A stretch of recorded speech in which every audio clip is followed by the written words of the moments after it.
Thank you, Lord Mayor. I rise to second the amendment and I welcome this motion. In preparation for my speech today, I went back to read some promotional materials that were put out prior to the Commonwealth Games. I found a blog post where Councillor Majid Mahmood proudly cited that our 600 green spaces would be on show to the world during the period of the Commonwealth Games. Many of you will remember that he went on to say that he wanted our city to be not only the city of 1,000 trades, but also the city of 1,000 parks. How nice does that sound? 1,000 parks. I'm sure you all agree with me that our leisure areas, parks and cultural centres are highly important to our city. During COVID pandemic, these green spaces helped us to enrich and to provide much needed exercise and recreation. 1,000 parks, very nice idea.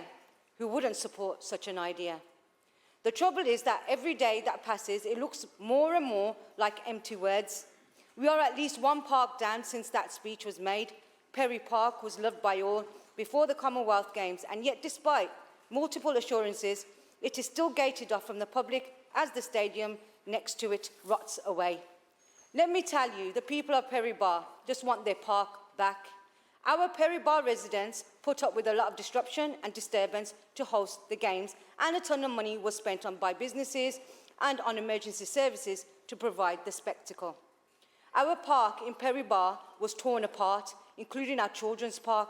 Some of these children don't have gardens, and they are now approaching 3 years without access to green space and play area that was promised to them. We have presented petitions, we've had protests, we've asked questions.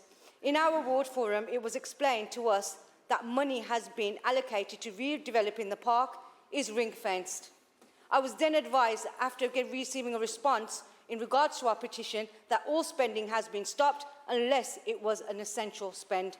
Why wasn't this money safe? Is our children's park not important? In the shadow of the stadium that hosted the athletes from around the world, shouldn't local children be given what they were promised? I have focused mainly on parks here, but green spaces, museums and other areas of heritage really should be protected. We have already lost a wonderful piece of artwork, the horse fair mosaic on the Pagoda Island. It was badly cared for, and this is now water damage beyond repair. It is still there, a unique piece of art that depicts the history of our city, lost because of neglect. The museum that is our neighbour has been closed now for over a year, and in each one of our wards, we await the threat of closure of libraries as financial cuts begin to bite. The city continues to face a cost of living crisis. 40% of people in Birmingham live in poverty, and the council is about to cut services severely. We must ensure that we preserve our heritage. The well-being and health of our residents depends on our parks, and the soul of our city is tied into our museums and places of cultural heritage. They must remain the preserve of the people of Birmingham. Our amendment today seeks support to the Conservatives' motion by adding commitment to action that can be measured. We recently met with Save Birmingham, who are running a campaign to provide positive solutions for public spaces.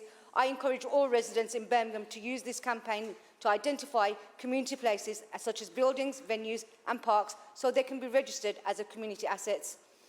This year, the End Child Poverty Coalition released figures on child poverty that shamed our area as having the highest number of children in poverty.